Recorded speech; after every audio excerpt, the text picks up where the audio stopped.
Good evening, good afternoon, good morning, wherever you are listening to this podcast. I appreciate you being here. Those of you who will catch the replay of this or look at this at another time, I certainly appreciate that as well. This is Willie Cartwright from Save to Sane podcast, where we try to do our best to create a safe space for those of us who are embarking upon a journey of religion and or spiritual uneasiness, those of us who either have completely left religion, do, do not consider ourselves spiritual, or those of us who are questioning our faith, or those who just want to hear a different viewpoint of religion and faith. um, this is why we are here. And so I am Willie Cartwright. Um, I should start doing this every before we get started with every podcast, sort of give a quick down and dirty history of myself in case we have some new listeners. By the way, if you're out there, please, you know how we do. Please send me a message in the chat. Let me know that you are there so we can know who we're speaking with, that someone is there. And as I always do, engage in conversation with you all. First of all, let me do what I always do first, which is to say thank you to two incredible women in my life that have helped me or continue to help me with this podcast. One being Taisha Essick. Hopefully, Taisha is out there somewhere, at least listening. I know she's taking care of a beautiful baby of hers and doing all the things that she needs to do. Taisha, you are killing me with your Facebook posts. They are hilarious. I need to get back to do more Facebook posts, but your posts are entertaining and they're keeping me laughing, and I just love the response uh, that you um, uh, that you get from some of the people. So keep it going. But thank you to Taisha. She's responsible for helping me to get this podcast up and going. Uh, she, how we met, she told me that she was on her journey, her personal journey of leaving Christianity, and she found me a really rough, probably really rough version of a podcast, or I posted something about religion and my journey away from religion, and she sort of took a hold of that. We connected, and she's been instrumental in helping me get this podcast off the ground and moving. So certainly appreciate to her.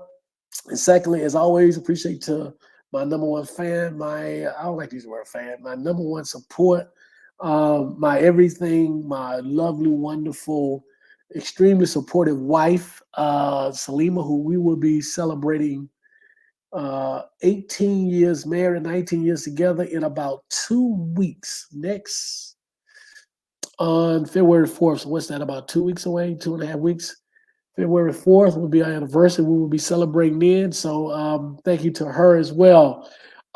Jay Jammin, thank you for joining us. Melanated Phenomenon, thank you. Sharon F, what's going on, Sharon? How are all of you? Thank you for joining us today. Really brief for those new members. I'm going to start doing this, but I'll make it really short. I am a former Christian, 40 plus years being in the faith. About 2015, thereabout, I decided that organized religion, in particular Christianity. Thank you, Jay Jammin. I decided that Christianity or organized religion was not for me anymore. My wife, who was born into the Muslim faith. That's why her name is Salima. That is a Muslim name. And then she converted to Christianity. She was 20. Unbeknownst to me, she was having the same thoughts, the same ideas. So we kind of came to the conclusion together. Walk away from Christianity, walk away from organized religion. I decided to stay on the path of just exploring and finding out as much as I could about religion. Now it has become a passion of mine to the point where I am in school, finishing up a master's degree in religious studies and hopefully pursuing a PhD in the same area.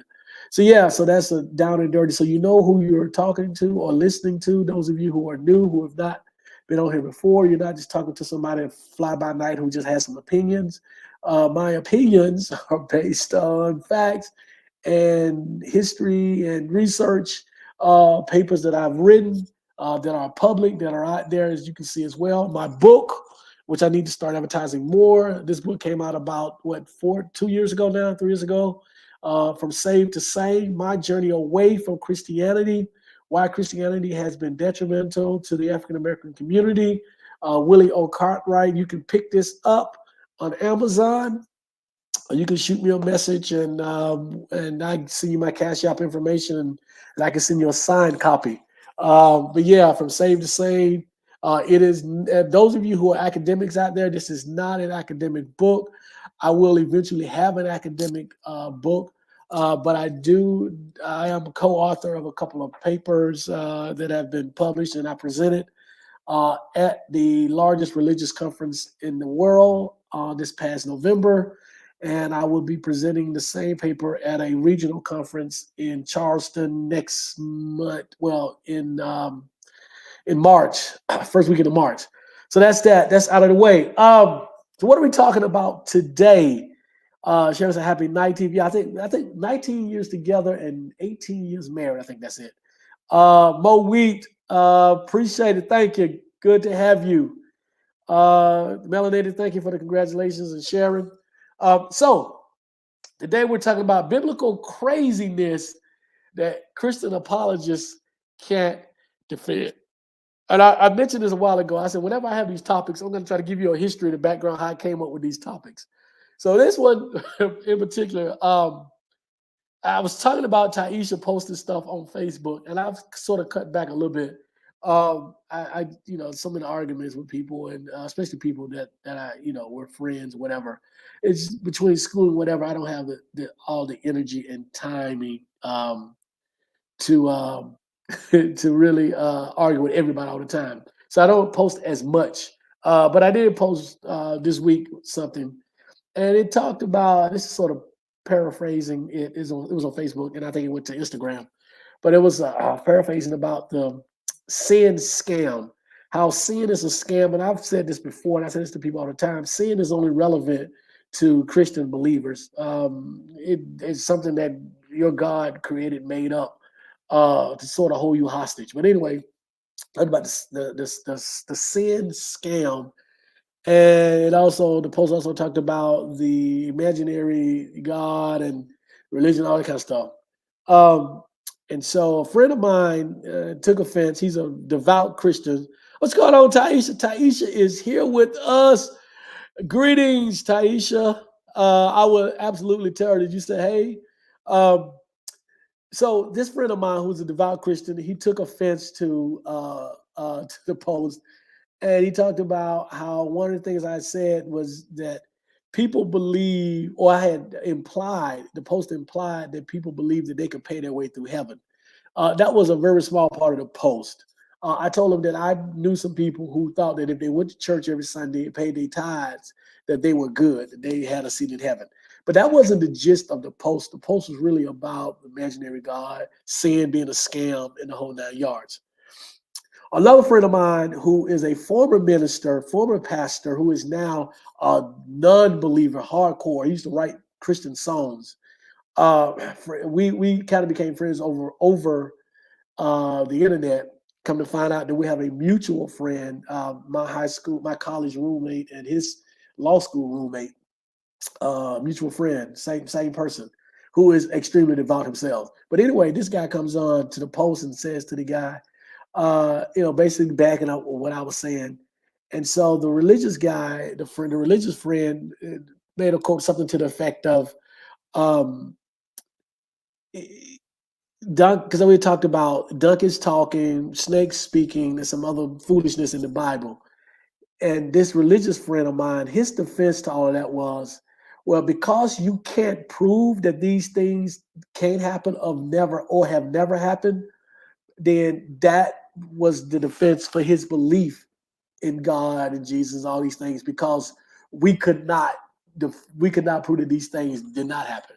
Now, those of you, all of us on here, know that is complete hogwash. And this guy is a learned guy. He's not a stupid guy, but it just shows you how people have to do mental gymnastics in order to make some of this religious stuff make sense to them. So along his logic, meaning that we could say that Tinkerbell is real or unicorns exist, but because you can't prove that neither of them are not real or don't exist, then that must mean that they exist. That's the line of logic that he's throwing out or that he threw out there. So it got me to thinking, is that that is just craziness to me. And so it got me to thinking, what are some other craziness in the Bible that Christians have to believe because they believe the Bible, they believe that God, but it is just total craziness.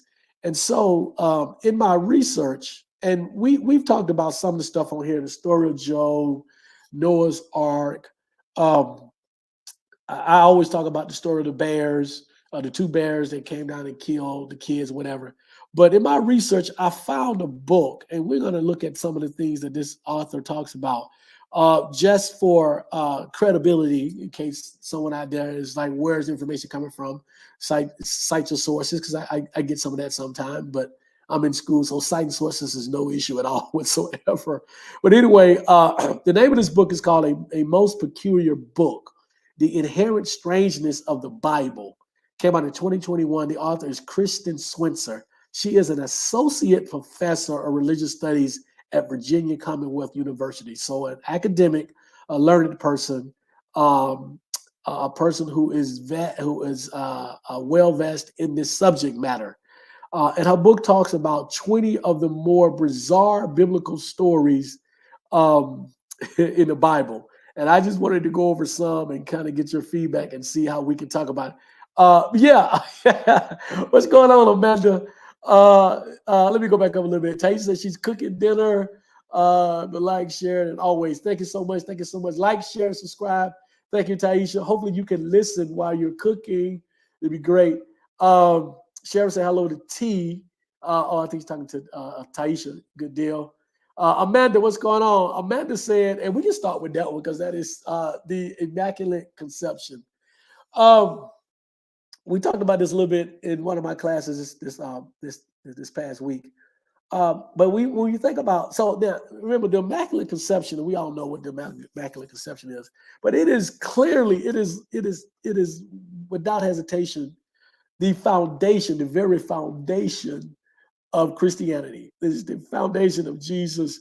It's so much to go into this as to, but first of all, just to make it really simple, a person born to a virgin.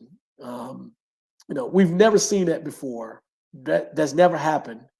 Um, and so we're supposed to believe that. But there are other issues with that as well.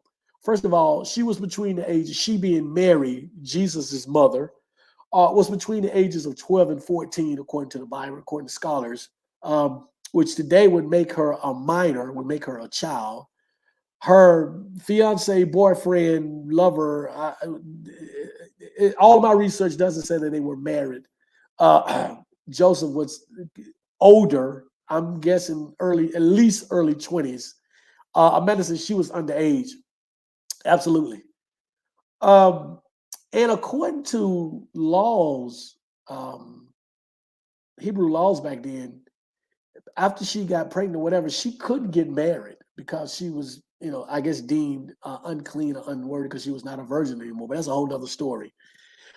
Second part of it, the second whole nother story is, or another whole nother story is, what's the fascination with the Bible and Christianity with sex, sexuality, virginity, and Islam, for that matter?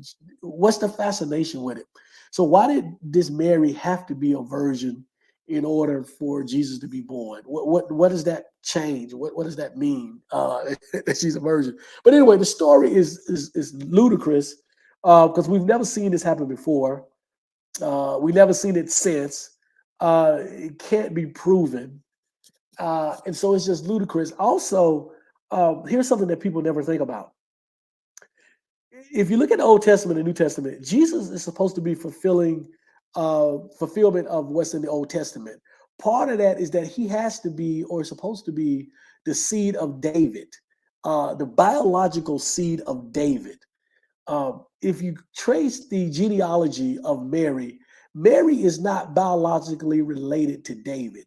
and Joseph, but Joseph is not Jesus's biological father.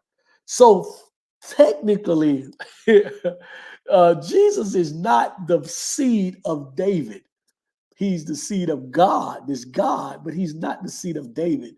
So, which means that prophecy is not fulfilled. Jesus is not the Messiah, so to speak.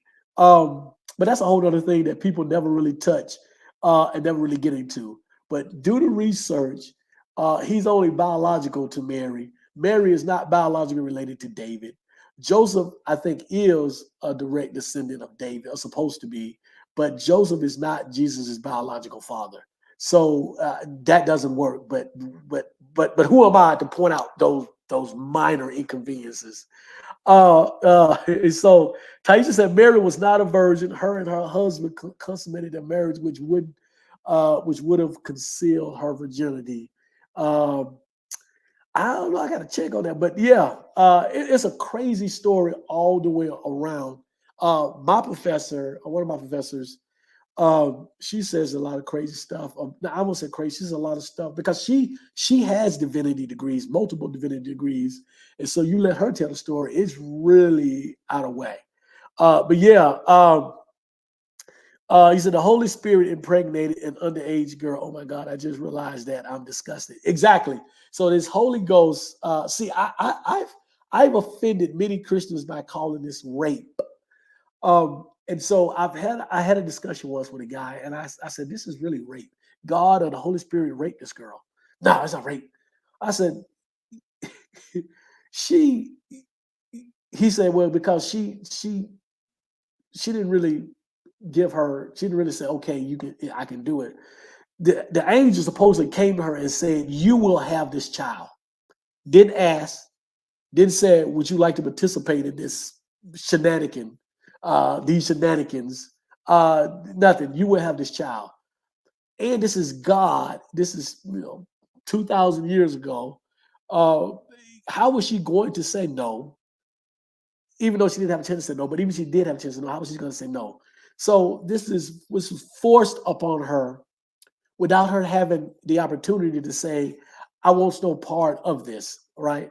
Or or as I expressed to my class that I taught last year, I taught a intro to religion class last year with a bunch of undergraduates, freshmen, sophomores, and juniors.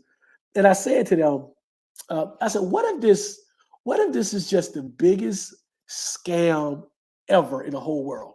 What if Mary was messing around with another dude on Joseph and got pregnant and decided that, okay, let me think. How should I get out of this? How can I make Joseph not hate me or get rid of me? Oh, I tell him this is Jesus, God's baby, and then God impregnated me.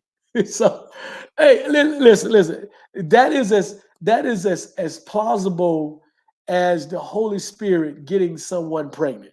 As a matter of fact, it is more plausible that this is what happened than it is that the Holy Spirit of God got Mary pregnant.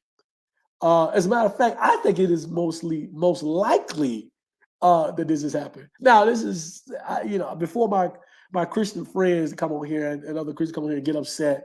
Um, it is some tongue in cheek, maybe not. I'm weakened underneath the glasses. But hey, listen, but really, we do this in this space for a reason. We try to point out how a lot of this stuff is really asinine and ludicrous, and that many of us, some 3-4 billion people across the world, or more, if you count Islam, are basing their life on these stories in this Bible from 2,000 years ago, written supposedly by illiterate people who we still don't know who wrote this Bible. It's so these stories, if you step outside of your faith practice and really look at these stories, some of this stuff is just completely insane.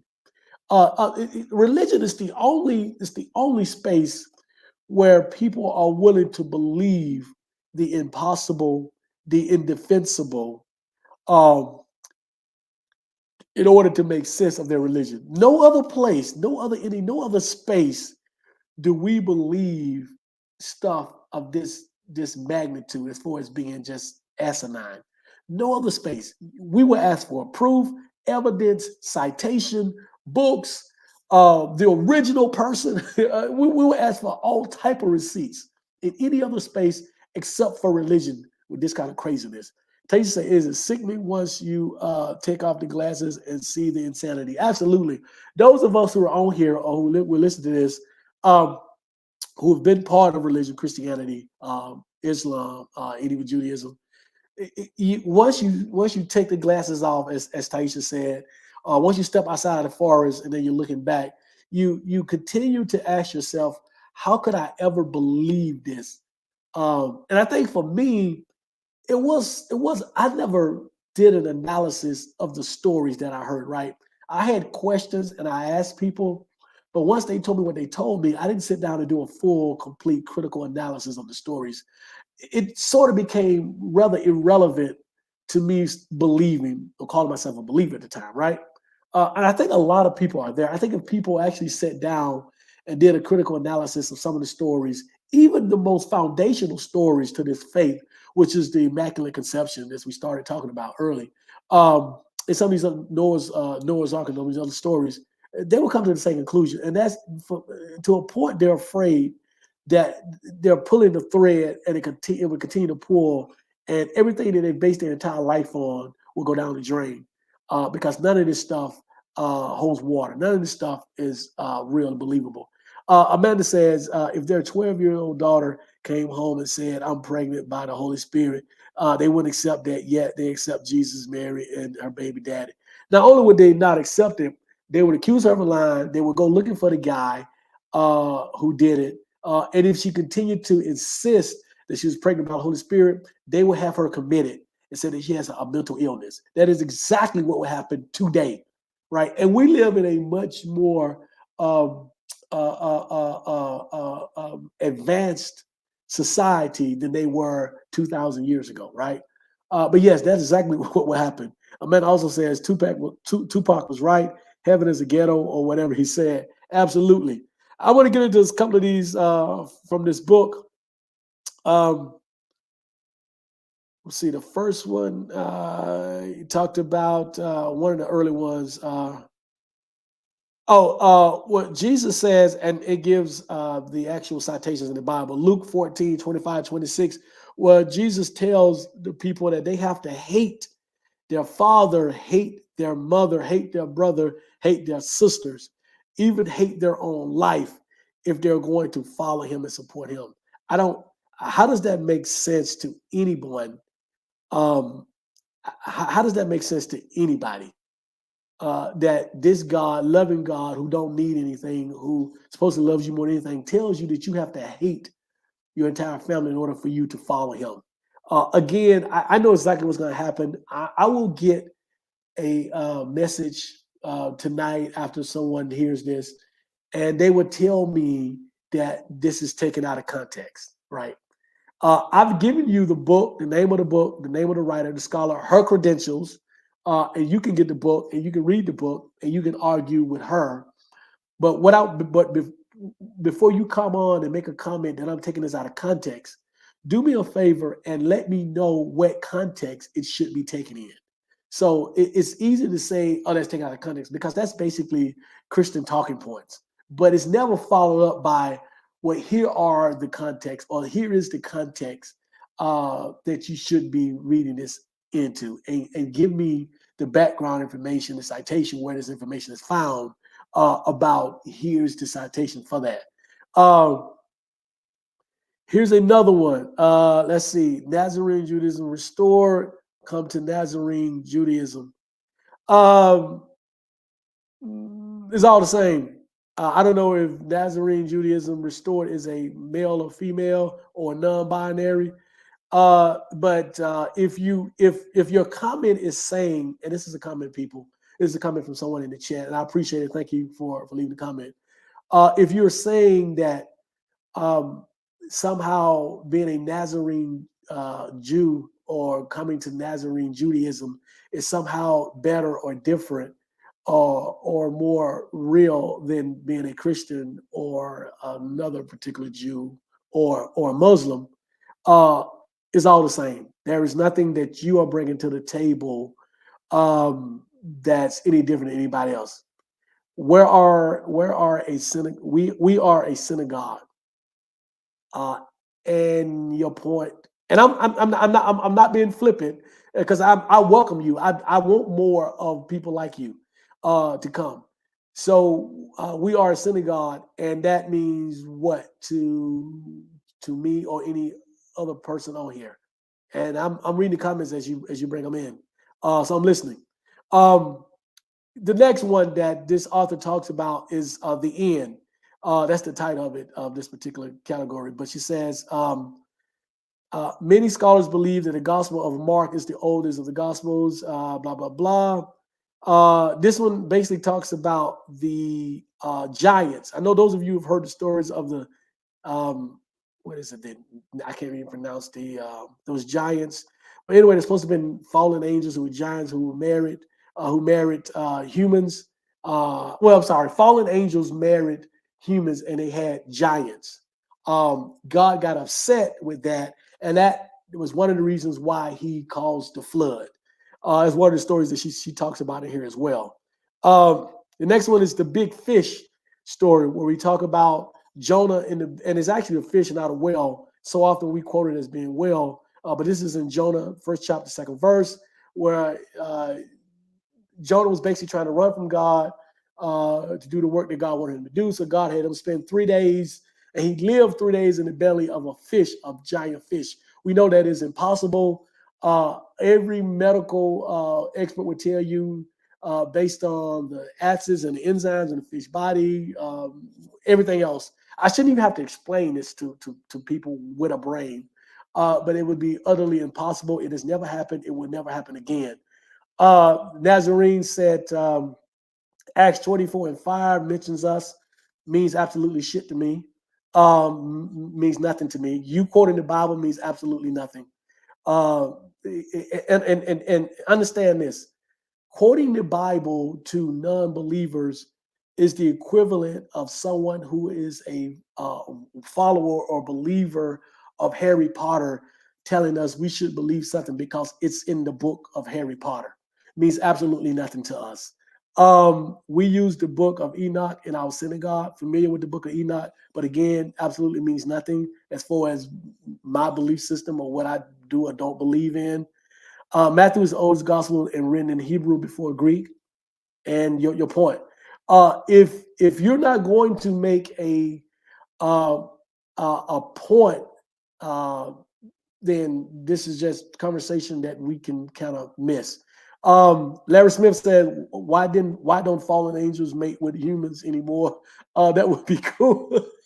Because God got mad at the fallen angels. Um, this again, think about what we're saying. Fallen angels made it with human beings, created giants. God got mad. This is the same God that knew all of this was going to happen, right? Allowed it to happen, but then chose to get mad and said, well, because this happened, I'm going to kill everybody except 8 people on Noah's Ark, right? This is part of the reason he got angry. So it makes absolutely no sense at all. Amanda, I will ignore him. Amanda said it means absolutely nothing. And so, so that's where we are on that. Another one I wanted to get to. Again, this talks about crazy stuff. But if you look and this is probably certainly in the Old Testament, but he talk about the ages of people, exceedingly long lifespans. This author, she talks about the ages of people. Uh, Adam, he was 130 years old when he had his son in his own likeness. I guess it'd be was that Cain, Cain and Abel. But after that, he lived another 800 years, had other sons and daughters, and he lived to be a total of 930 years old. We haven't seen anything even remotely close to that. Again, outlandish stuff. Seth, one of let's see, and then he died when Seth. Seth, I think, was one of Adam's sons. Was 105 when he had his first child. That child was Enosh. Seth lived another 807 years. and died at 912 years old. Same thing with Enosh. He lived 905 years. His son Kenan lived another 900 years, so forth and so on. So we have these ridiculous stories of people living 930 years, 950 years, 900 plus years. There is no recorded record of anyone living even close to that. Even the longest, recording, the oldest person we have on record of living, I think, is like 125 years old, if I'm not mistaken. Record. So even if we even if we miss someone, they certainly wouldn't be another 775 years or so. 775 years or 800 years. Oh, so again, just outlandish stuff. Amanda said, "Oh my God, 987 years old." Yeah, who wants to live that long?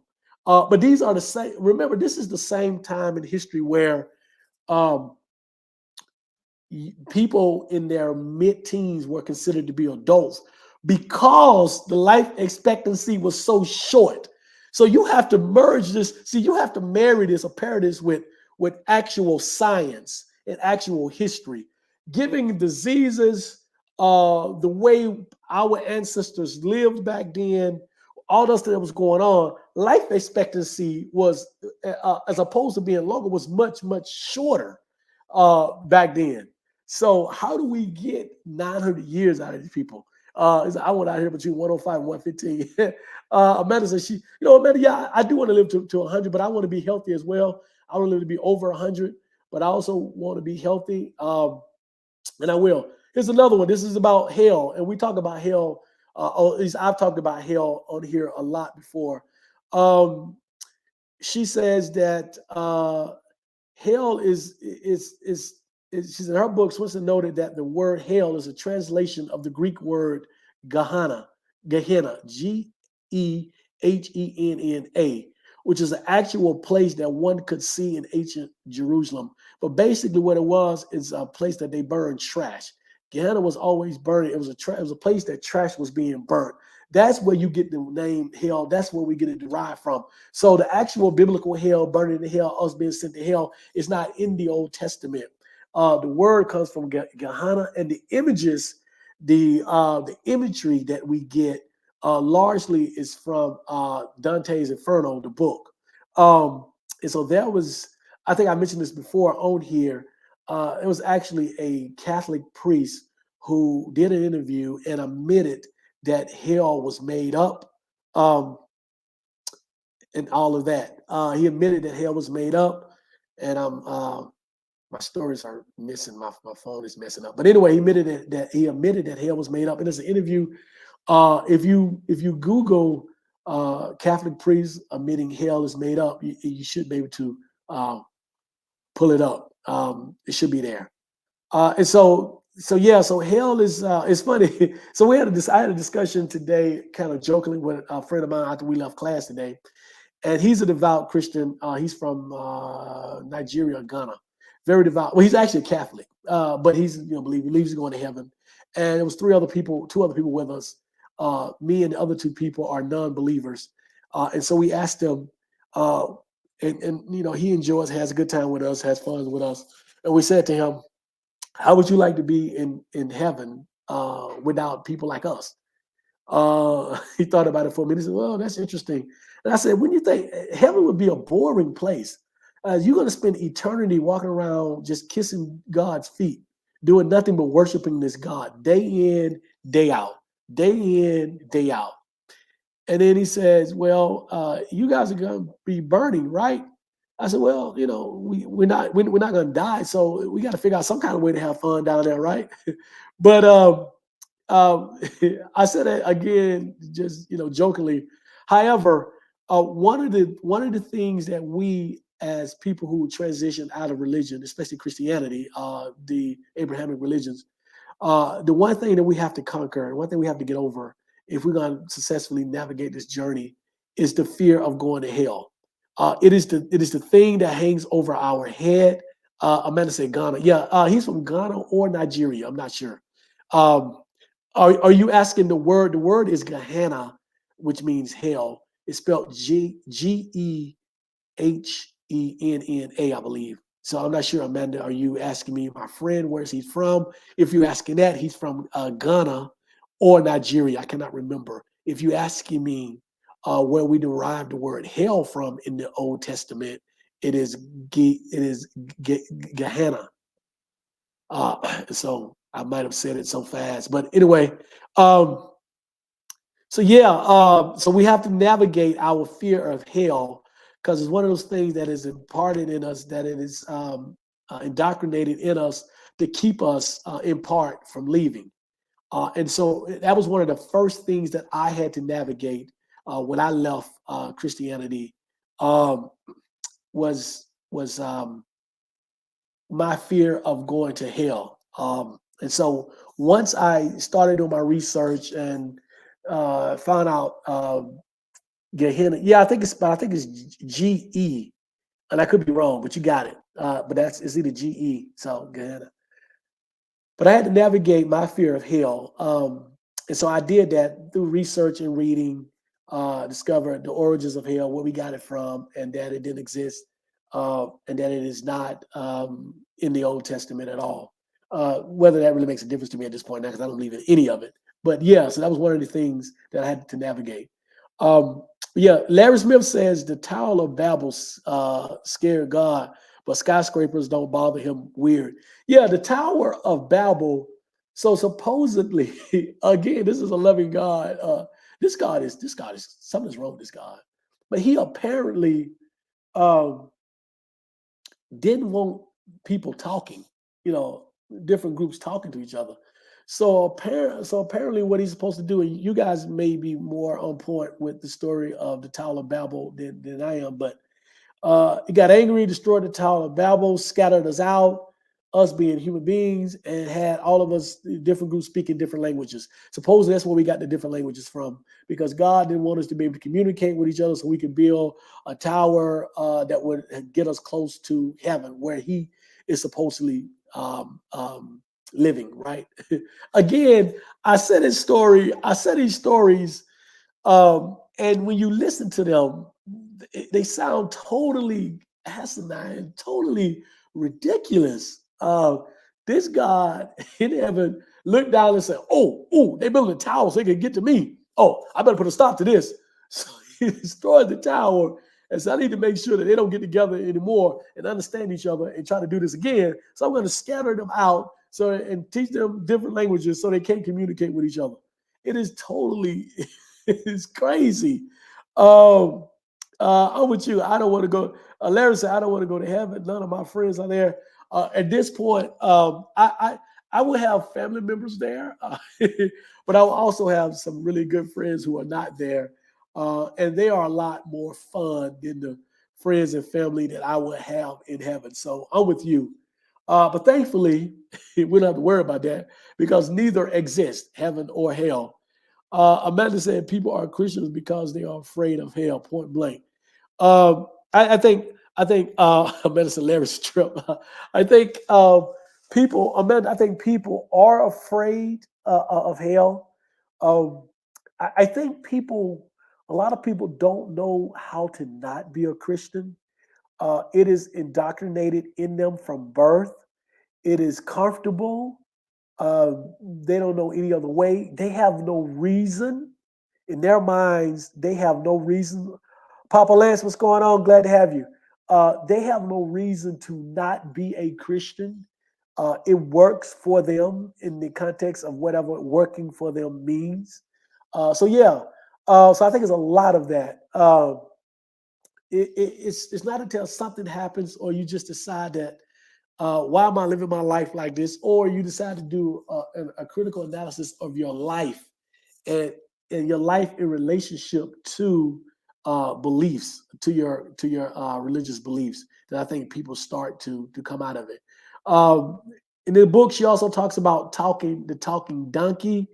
And this is really weird. I've never read the full story of the talking donkey, but she says here in the book of Numbers, a prophet named Balaam is on the road when his donkey stops 3 times. Each time, Balaam beats the donkey in an effort to get it moving. Apparently, God has given the donkey the ability to speak, and it says, "What have I done to you to make you beat me these 3 times?" She says to Balaam. This is the donkey speaking to Balaam. Balaam. This is in Numbers 22:28 verse.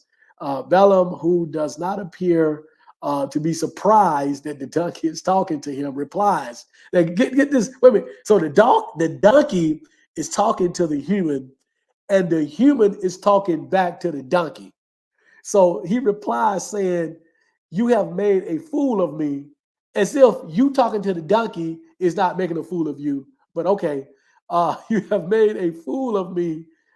If only I had a sword in my hand, I would kill you right now. Now wait a minute, wait a minute. Get this.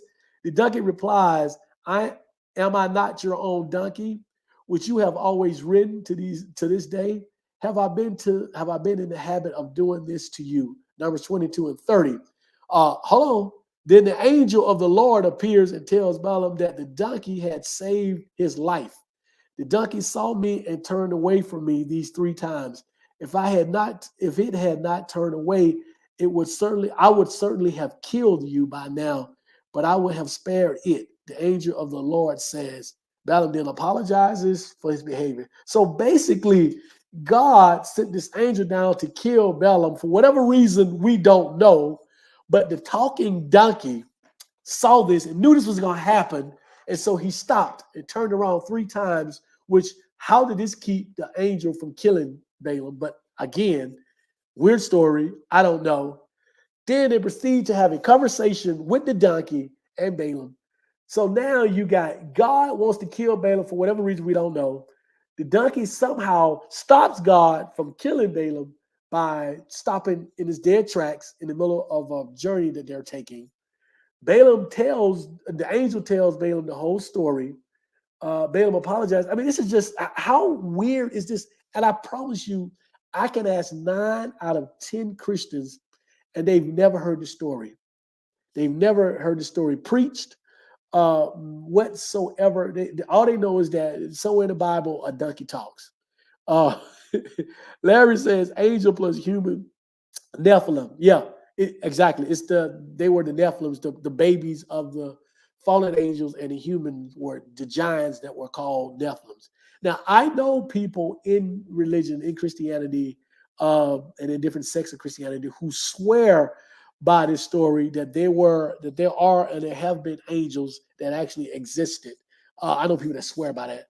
And he's also said, Larry also says, any angels out there want to give it a go, I'm game.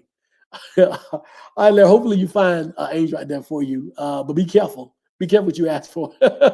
Amanda said, "Can I sue my home church for my tithes and offering?" Well, Amanda, when you figure out how to do that, please let me know, because they owe me, those churches owe me well into the 6 figures. Trust me, well into the 6 figures. So I want all my money back. That could be part of my retirement. I really, really struggle with getting over all the money I've given. I'm so serious that I don't pray and don't pray for me. It won't work. Amanda, I think, were you on here a few times back when I talked about how this is such a sore spot to me, and that my wife has to help me through this process? Uh, this is in relation to what Amanda said about the ties and getting the money back. This is really a sore spot for me. You know, before my wife and I started our business in 2008, I paid tithes like everybody else. I worked, I paid tithes. Yeah, no biggie. I wasn't. It is what it is. I would like to get that money back, but it is what it is.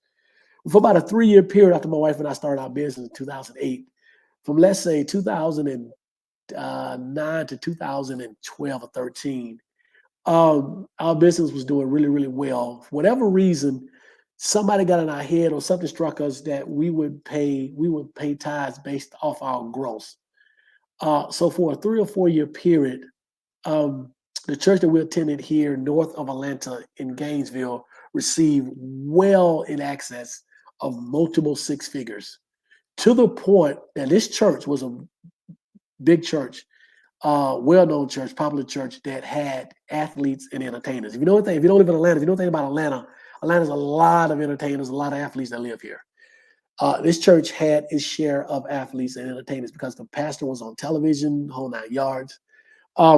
However, apparently we were giving more than some of the athletes and the entertainers, or just as much, because we would receive a phone call on a monthly basis from someone from the church checking on us, making sure that we were all right. And I was like, what is that about? It's never happened to me before. My wife and I, we was like, well, that's weird. They'll call us, hey, everything all right? Y'all are good? Everything's good? Yeah, okay. By the fourth year or so, we started cutting back. The business, like most businesses do, go up and down. So we said, let's cut back on our ties. And then by 2014, I think we had left the church.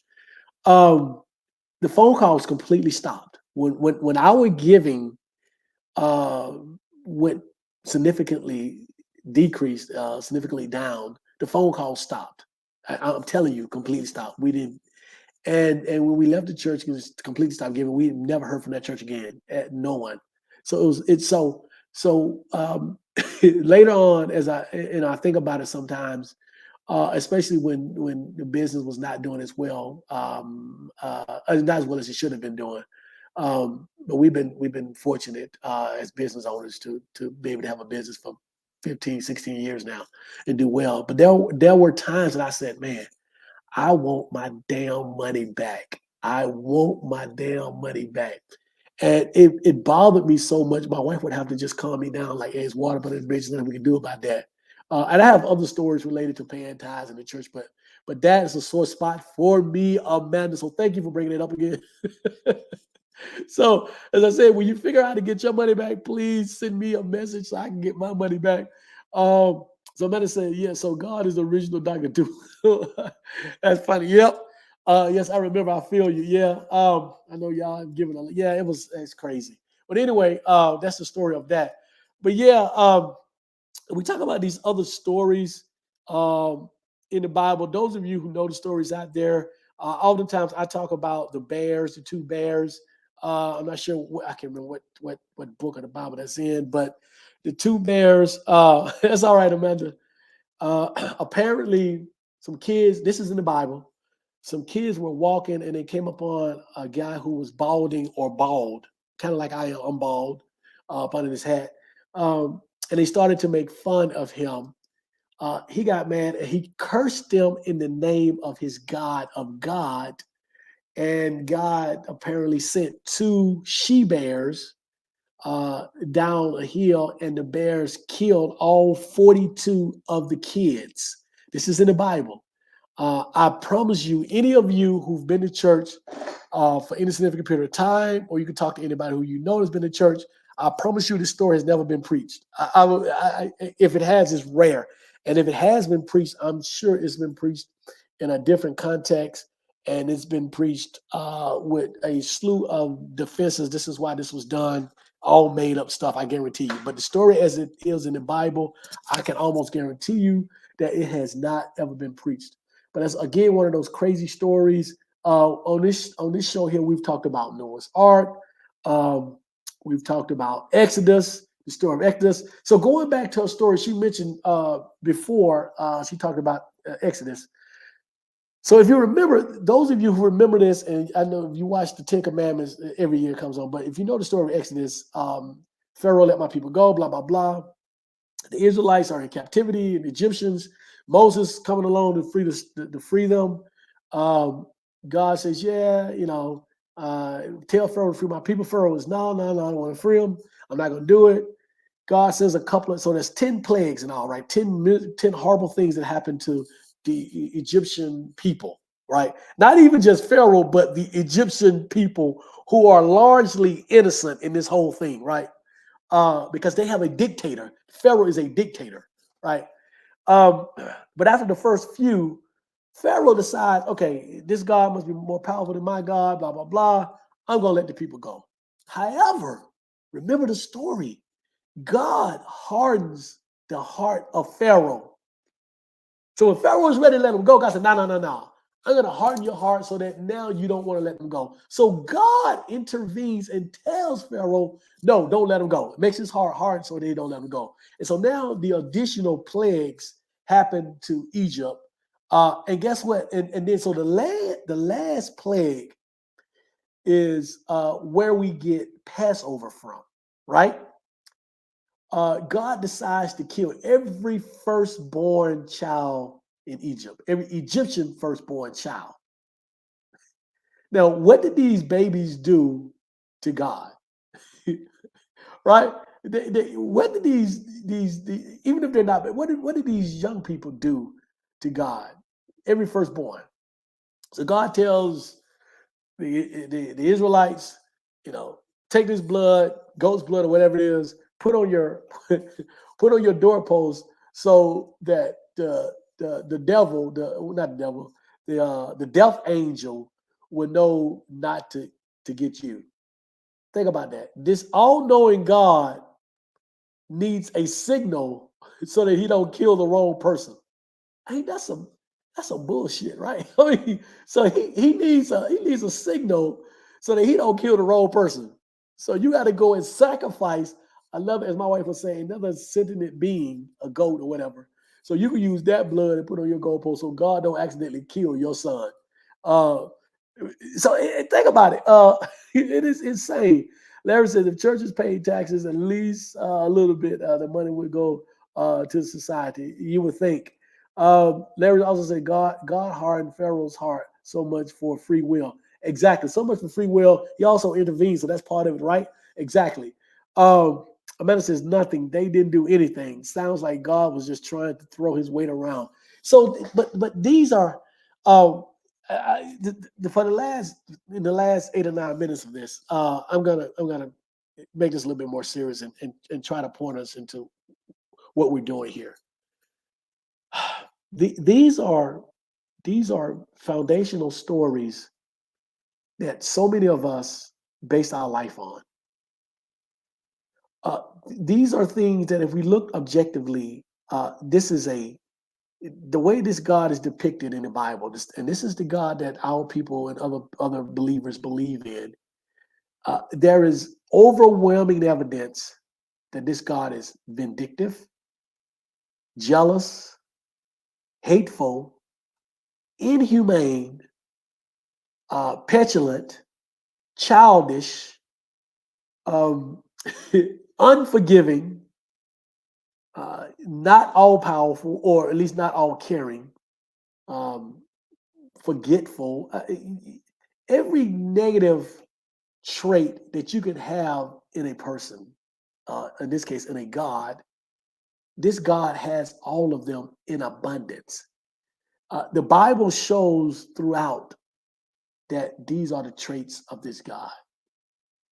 Now, what Christians and other believers like to do is they like to fast forward to the New Testament, and they like to cherry pick and point out all of the things. I'm going to say a predator hates women, etc. Yeah, hates women, a predator, racist, all that is in there. Condoned slavery, told people how to keep their slaves, all of that.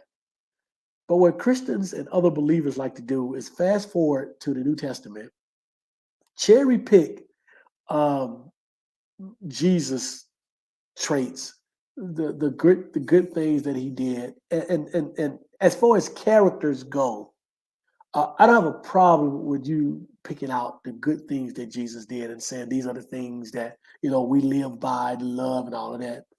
Uh, the problem is that you ignore the other stuff. Um, if you are a believer in the Trinity, which most Christians I know are, then this Jesus and God is one. If you don't believe in the Trinity, then Jesus is a messenger, is God's son. And so this is still the God that you pray to, the God that you hope to see in heaven at some point. And this God is everything that we all have said before and listed, and more. And for whatever reason, that doesn't bother us. We have no problem. That in itself is enough to make, or should be enough to make anyone question their faith and their belief system.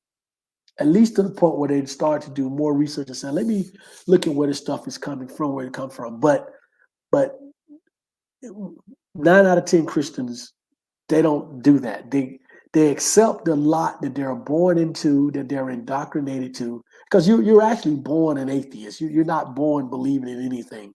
If anything, you believe in your mother, your father, your parents, but you are indoctrinated beginning at an early age to believe whatever part of the world that you grew up in.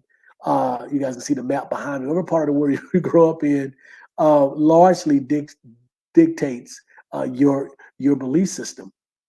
And so through indoctrination from parents, relatives, neighbors, friends, societal uh, indoctrination, state, country laws, regulations, and norms, state-sponsored religion if you're in a different country.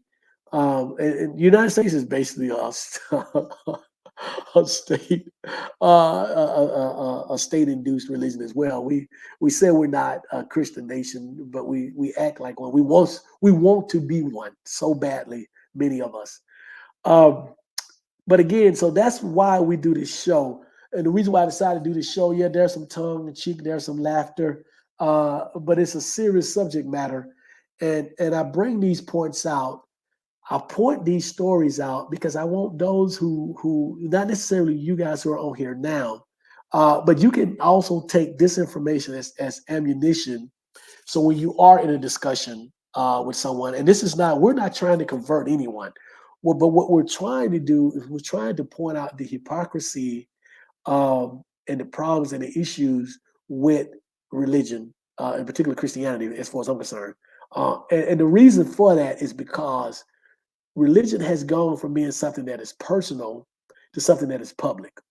As long as this society and other countries, other societies are going to create laws based on their religious beliefs and force all of us to follow those laws, then we have the right as non-believers to push back and point out to them where there's a flaw in their religious believing. Now, when they decide that they will take religion back to where it's just a personal situation between them and whoever they decide to believe in, and not push this on the rest of us, then we will stop. But that's never going to stop, or at least not in the near future.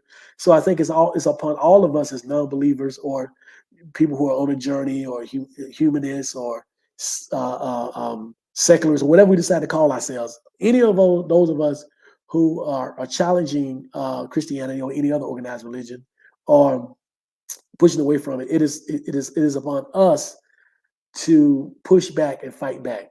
Every time I hear a believer ask me, well, what is it to you? Why do you talk so much about non-belief? And why don't you just mind your business? I said, because every time I open up my social media page, or every time I engage in a conversation with somebody, or every time I turn the television on, or every time I watch a sporting event, or every time I hear about politics, religion is directly or indirectly connected some kind of way. I hear an athlete who scores a touchdown. Oh, thanks be to God. Oh, I give all glory to God. We prayed to God and we won. Oh, fuck, the other team prayed too. They didn't win. So we hear this.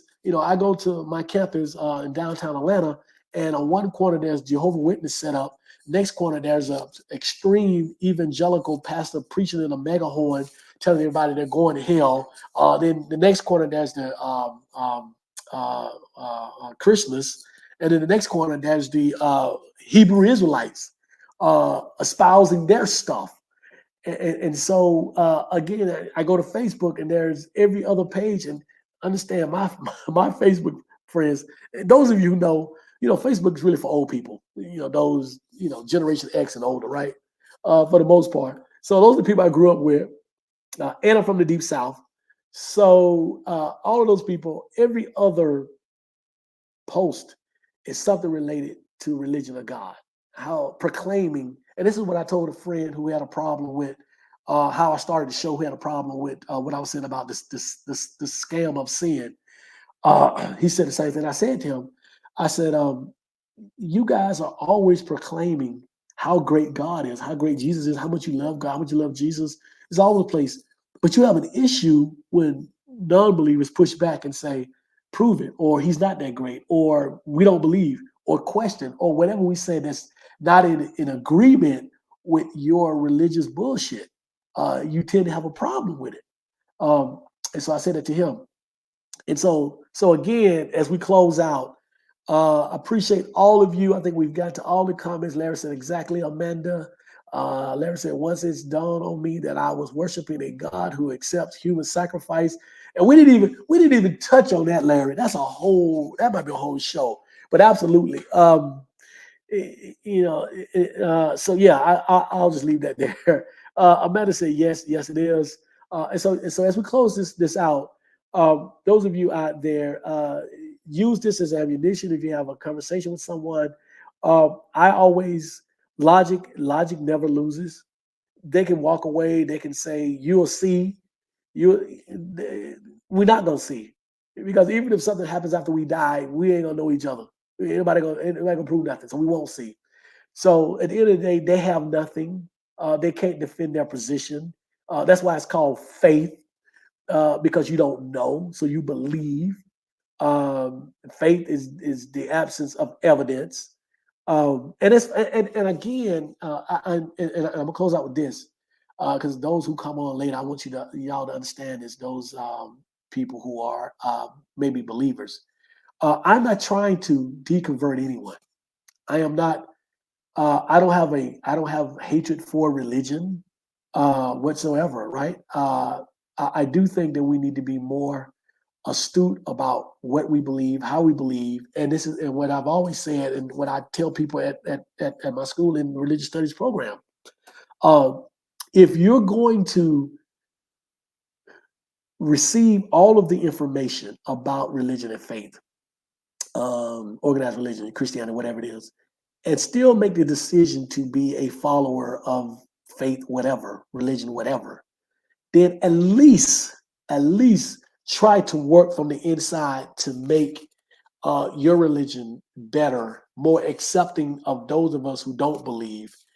Try to work within it to not create and pass laws that require all of us to follow, whether we believe in your God or not. Try to work within that religion, to not try to convert all of us on a continuous basis, trying to convert us to be what you be. Work within that religion to accept all of us, regardless of what we believe or don't believe. And that's all I ask. And so that's really it. And for now, take this information, use it as ammunition on the way that you see fit. Invite your friends, your non-believing friends, and your believing friends, especially them. Invite them to the show. Appreciate that. We're gonna try to have some other things going on with the show. As soon as I can get some time, I'll be through with school in May, I guess, April or May. But we're gonna Taisha's gonna help me to try to sort of fix this podcast up, make it a little bit more presentable. Um, but you know me, I'm really here for the information and the community and creating the space. But I'll read the last few comments. Amanda said, faith equals nothing. Amanda said, church is a Sunday morning social club. That's really what it's becoming. And Larry said, absolutely, don't marginalize people, those people who do not believe the way you believe. Do not marginalize them. So I think that is perfect to leave on. Stay safe. Enjoy. Thank you for being here. And I will see you all in 2 weeks.